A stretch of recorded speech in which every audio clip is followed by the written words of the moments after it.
ओम आनंदमयी चैतन्यमयी सत्यमयी परमे। आज नवंबर 24 तारीख, जिसे कि हम सिद्धि दिवस रूप से मानते हैं। 1926 साल नवंबर 24 तारीख को श्री अरविंदो पंडिचेरी में अधिमानस सिद्धि प्राप्त किए थे। अधिमानस सिद्धि जो कि श्री कृष्ण की चेतना, भगवान श्री कृष्ण की चेतना में लीन हुए थे, और उसी दिन से उन्होंने दिव्य जननी सीमा को पूरा आश्रम का दायित्व निभाने के लिए जिम्मेदारी सौंपकर उन्होंने अखंड जग साधना तपस्या में लीन हो गए थे। और उसी दिन से हम सब यही दिन को सिद्धि दिवस रूप से मनाते हैं। आज इसी सुनहरे अवसर में मैं दिव्य जननी सीमा की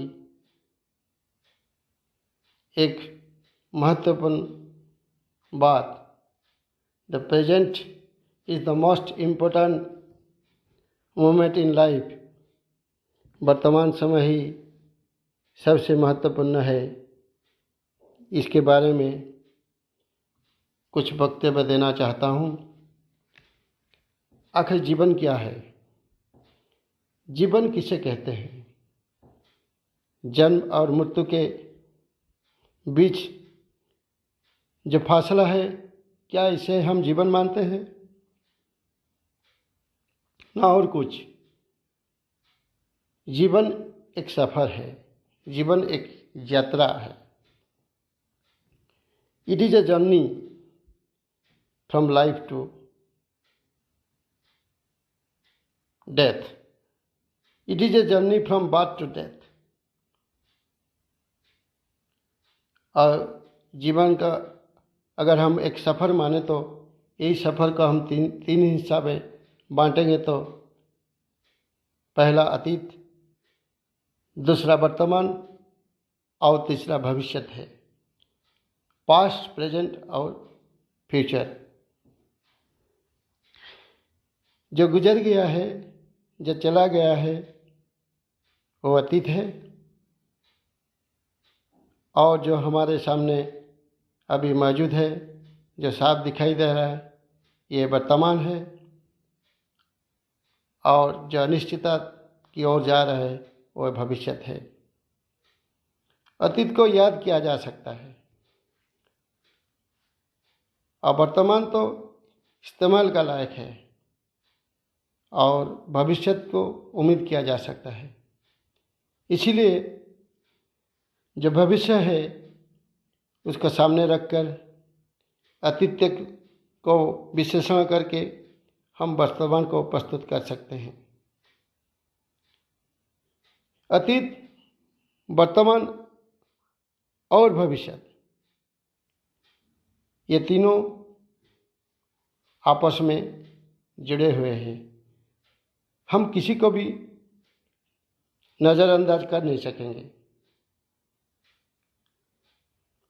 अतीत और भविष्य के बीच वर्तमान एक सेतु की तरफ है, और अतीत से अगर हम भविष्य की ओर जाना चाहेंगे तब वर्तमान की सेतु होकर गुजरना पड़ेगा। मानो कि नदी के इस पार अतीत है, उस पार भविष्य है, और इसमें जो फासला है वो वर्तमान है, वो एक सेतु है। लेकिन एक बात जरूर याद रखना कि हमको वर्तमान होकर गुजर जाना है, तब हम भविष्य की ओर जा सकेंगे। हम सेतु में रुक मत जाना, हम सेतु होकर गुजर जाना, तब तब जाके हम नदी के उस पार जा सकेंगे। नदी की तरफ एक प्रवाह है।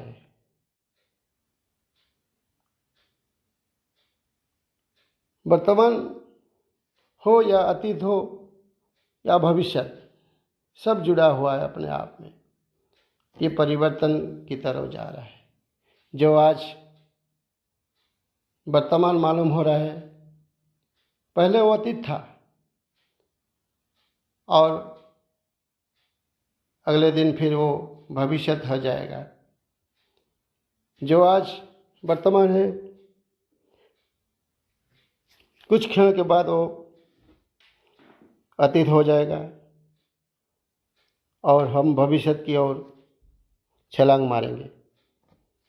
ये परिवर्तन है और दुनिया में कोई स्थिर नहीं है सिवाय परिवर्तन। There is nothing permanent other than change. Change is the law of nature. परिवर्तन ही केवल स्थायी है। हम जैसे कि देखते हैं नदी की तरफ प्रवाह है, अतीत, वर्तमान और भविष्य एक प्रवाह की तरह है। नदी का पानी एक प्रवाह की तरह होती है। जब नदी का पानी बहता है वो बहता रहता है जब तक कि वो समुद्र में ना पहुँचे। इसी तरह वर्तमान भी प्रवाह की तरफ है। और नदी का पानी को कोई रुक सकता है क्या? किसी का मजाल है कि इस प्रवाह को रुक सकेगा? चाहे उसके सामने में पहाड़ भी आ जाने क्यों, वो थोड़ा सा किनारा करके आगे बढ़ जाएगा, क्योंकि आखिर उसे समंदर में मिलना है। समय को कोई रोक नहीं सकेगा। लेकिन हम इसको रुकना चाहते हैं, जो कि रुक नहीं सकेगा। हम जब बचपन थे, हम बचपन में रहना चाहते थे और हम उसको स्वीकार नहीं करते थे। हम बदलना नहीं चाहते थे, हम पकड़ना चाहते थे। आज जवान हो गए फिर भी हम उसको पकड़ना चाहते हैं। हम जवान को छोड़ना नहीं चाहते हैं। आज जब बुढ़ापा आ जाएगा, हम बुढ़ापा को भी छोड़ेंगे नहीं, क्योंकि उसके बाद तो मौत हो जाएगा। और मौत किसे पसंद है? हम पकड़ना चाहते हैं, हम बचपन को पकड़ना चाहते हैं, जवान को पकड़ना चाहते हैं और बुढ़ापा को। हम किसी को छोड़ना नहीं चाहते। यही दुख का कारण है। हम चाहते हैं कुछ और प्रकृति चाहता है और कुछ, जो संभव नहीं है। पकड़ना हम चाहते हैं लेकिन उससे वो कभी स्थिर नहीं है, एक प्रवाह की तरह वो चले जाता है। यही हमारे लिए दुख का कारण है। और हम जब बैठते हैं, खासकर हम जब खाली बैठते हैं, तब मन में तरह तरह की भावना विचार आ जाती है। चारों तरफ से विचार आ जाती है और मन भारी हो जाती है। ये विचार चाहे अतीत हो या भविष्य है, इन्हीं से विचार आ रहा है और मन को परेशानी कर रहा है और वर्तमान पर वो हावी हो रहा है। जो विचार अतीत से आ रहा है, हम अतीत को हम छोड़ नहीं पा रहे हैं। हम अतीत को जिंदा रखना चाहते हैं, लेकिन अतीत तो कब से मर चुका है। हम अतीत में जीना चाहते हैं। इसका कारण दुख का कारण है। जो अतीत हमें दुख दे रहा है, जो अतीत को हम भूलना चाहिए, जिस अतीत से हमें कुछ फायदा नहीं है, इस अतीत को हम पकड़ के भी क्या फ़ायदा होगा। फिर भी हमें उसे छोड़ना नहीं चाहते हैं। वो वर्तमान पर हावी होता है, वो दुख का कारण बना हुआ है। हम वर्तमान में जीना चाहते हैं लेकिन फिर भी हम जी नहीं पाते हैं, क्योंकि अतीत हमें जीने नहीं देता है चैन से। अतीत दुख का कारण है। हम अतीत में कुछ बनना चाहते थे और बन नहीं पाए। हम कुछ होना चाहते थे और कुछ हो ना पाए, यही है दुख का कारण। हम डॉक्टर बनना चाहते थे, आज इंजीनियर बन गए। हम इंजीनियर बनना चाहते थे, पॉलिटिशियन बन गए। और हम पॉलिटिशियन बनने चाहते थे, हम एक किसान बन गए। यही दुख का कारण है। जो बनना चाहते थे नहीं हो पाए वर्तमान में, और कुछ बन गए।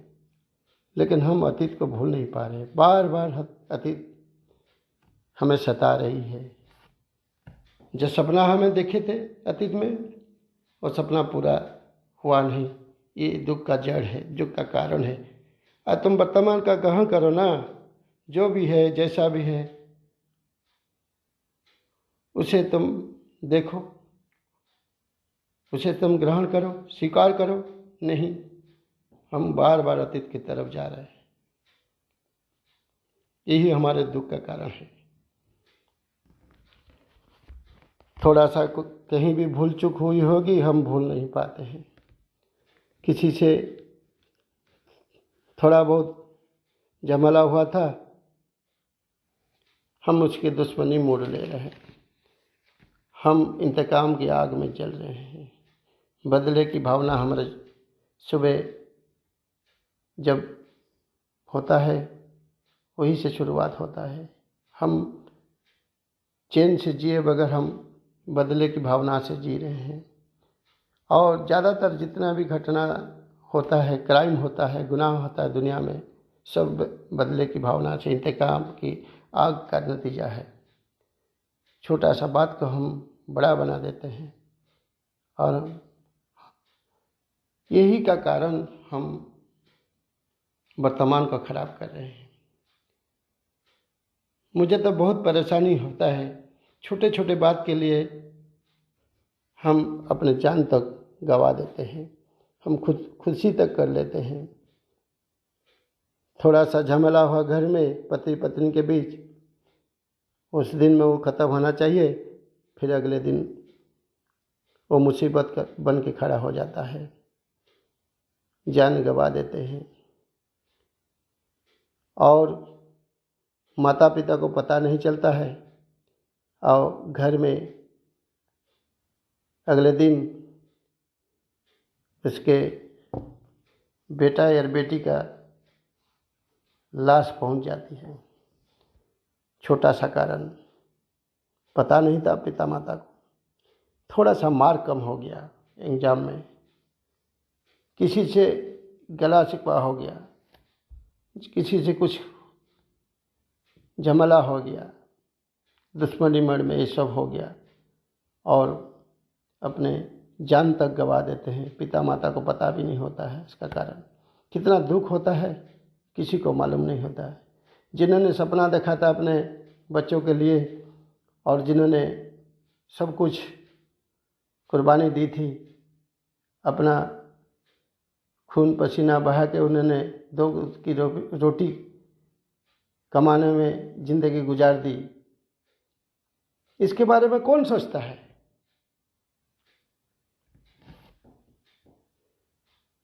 कौन उनका दुख समझ पाता है? कोई नहीं।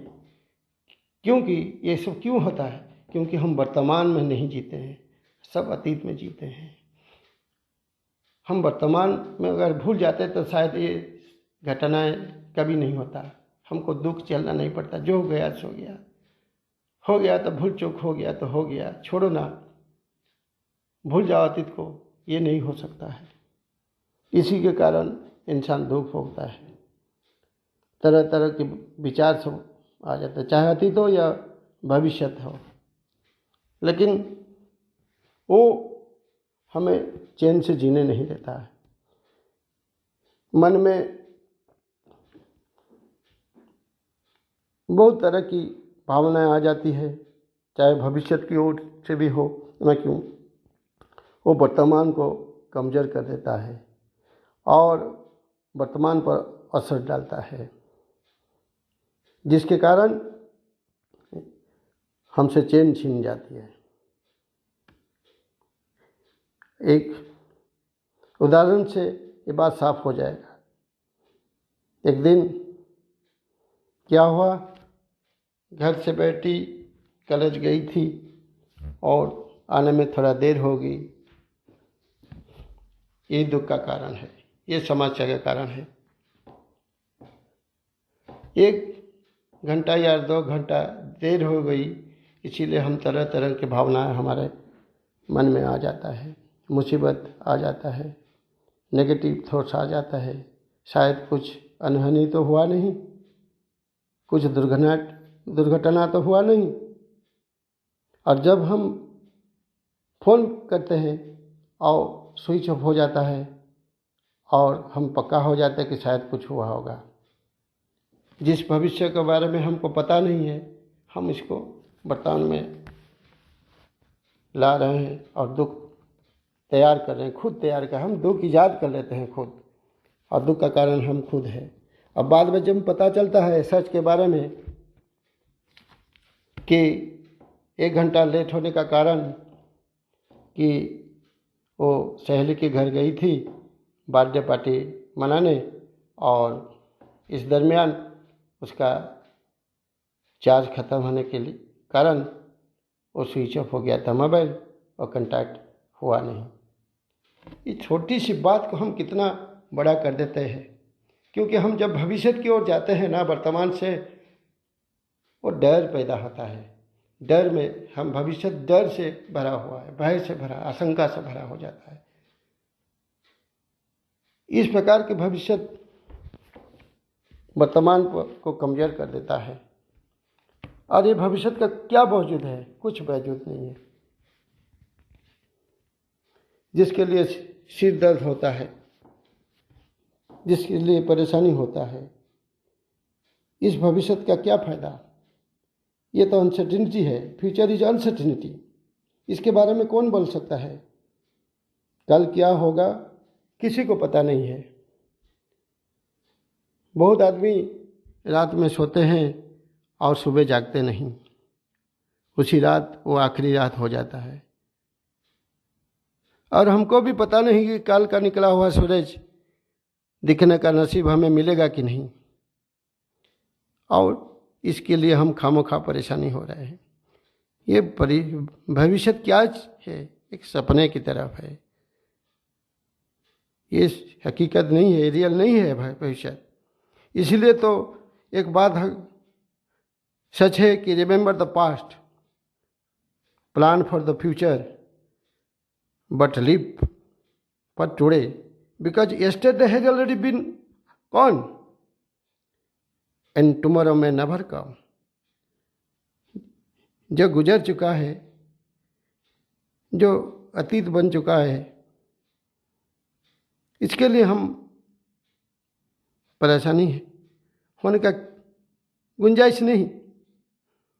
जो जिंदा है वर्तमान, उसी तरह जीना ही सही है, क्योंकि भविष्य शायद आएगा नहीं, ये कोई बता नहीं सकता है।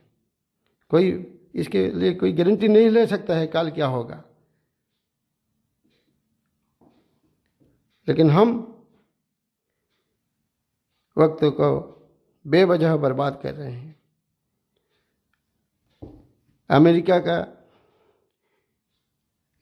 एलेनोर रूजवेल्ट की बात माने तो yesterday is a history, future is a mystery, today is a gift, that is why we call it present.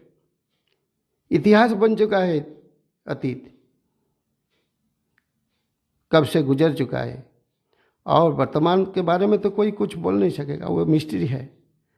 लेकिन जो सच्चा है, जो दर्पण के भांति हमारे सामने खड़ा हुए वो तो वर्तमान है, वो साफ झलक रहा है, दिखाई दे रहा है।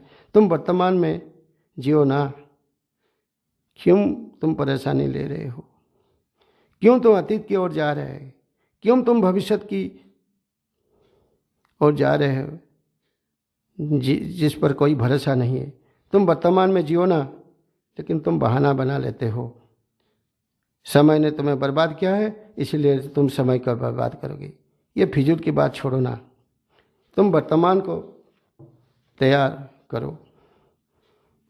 ये बात तय है कि कल क्या होगा हमको पता नहीं है, इसलिए आज जो करना है कर लो। ये सही है, लेकिन एक बात जरूर ध्यान दीजिएगा कि बुरे काम करोगे तो उसका असर बुरा ही मिलेगा, अच्छा कर्म करेगी तो अच्छा फल मिलेगा। इसलिए बुरे काम मत करना। अगर बुरे काम करोगे तो उसका अंजाम भी भविष्य में ही भुगतना पड़ेगा। इसी सिलसिले में एक महात्मा गांधी का बात माने तो the future depends on what we do in the present. हम वर्तमान में जो करेंगे वही भविष्य में इसका झलक दिखाएगा। हम अच्छा करेंगे अच्छा होगा, हम बुरा करेंगे बुरा होगा। अच्छा सोच होगा तो नतीजा भी अच्छा होगा। इसीलिए अच्छा कर्म करना चाहिए। तो वर्तमान को पहचानने से तो हम अपना असलियत को पहचानेंगे। तुम जागो, ये समय जागने का है, ये समय सोने का नहीं है, ये समय जागना का समय है। और भविष्य तुम्हारे लिए है।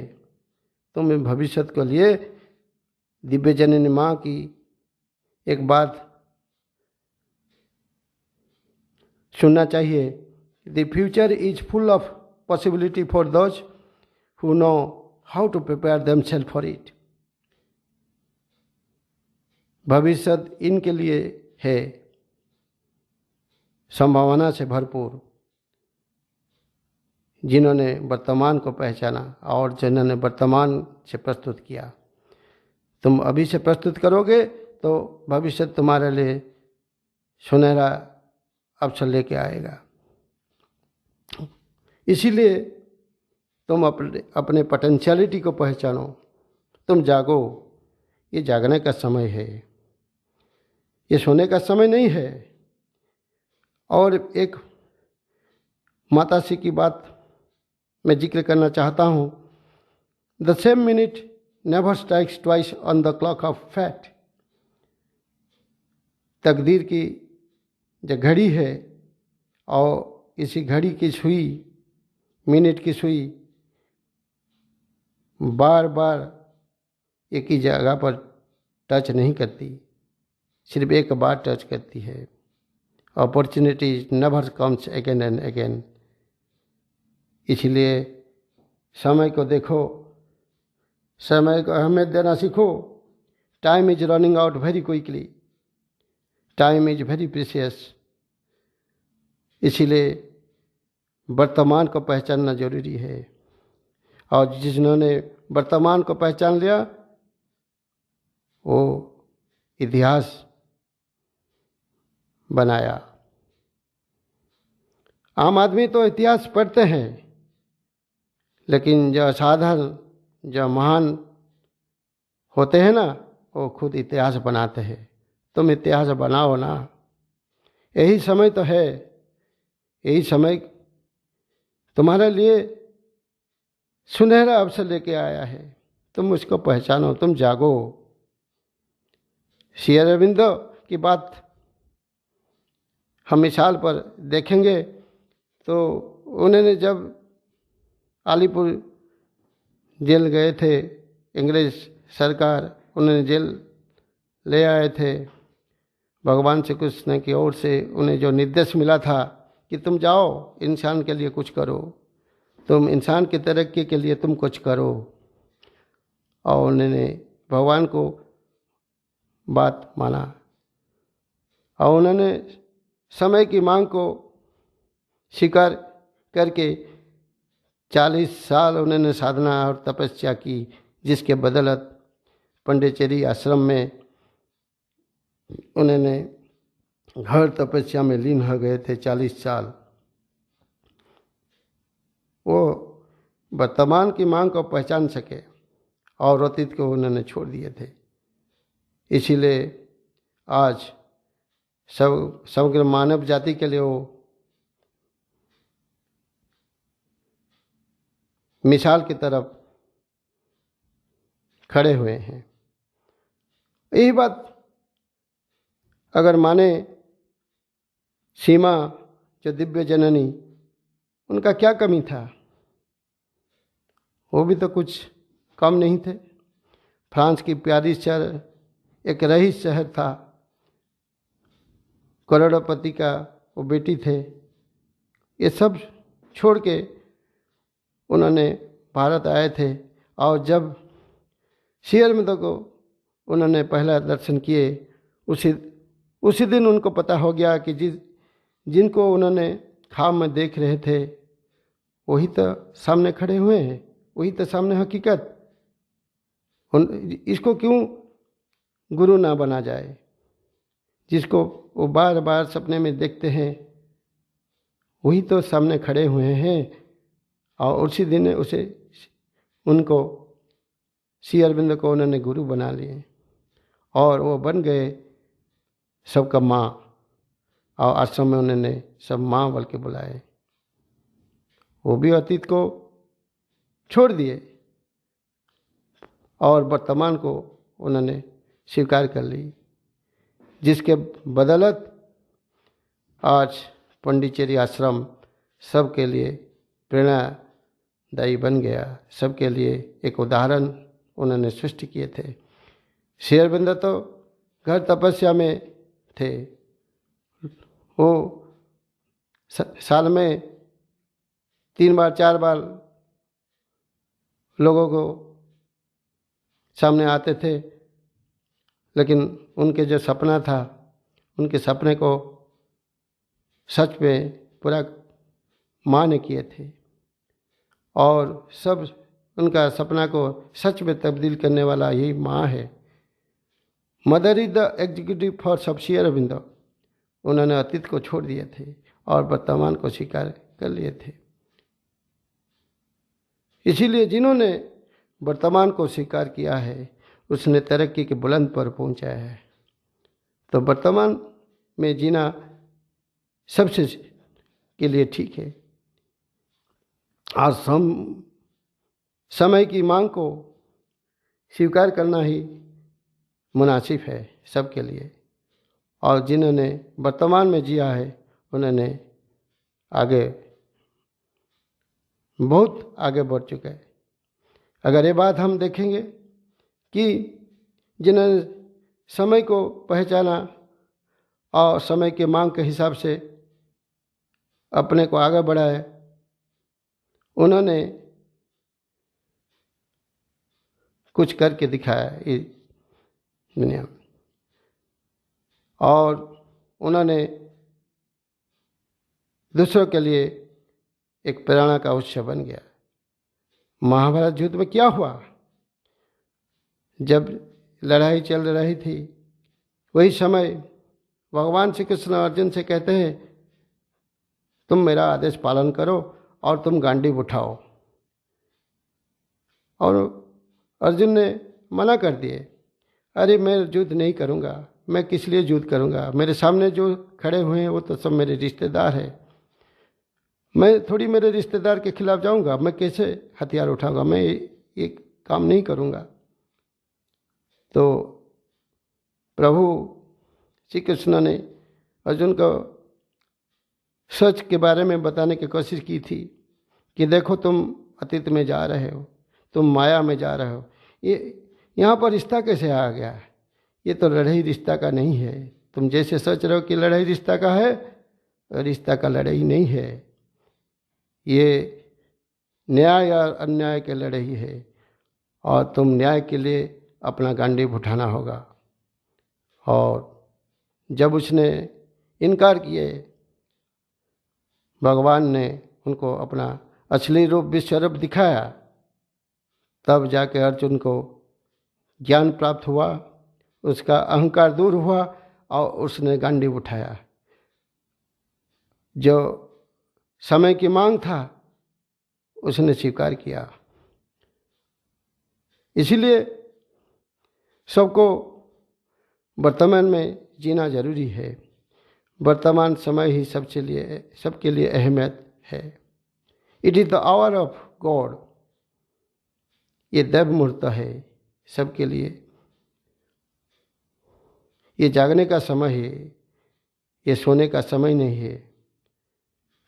तुम्हारे घर में पूजा पाठ हवन हो रहा है और तुम घर में सोकर खराटे रह रहे हो।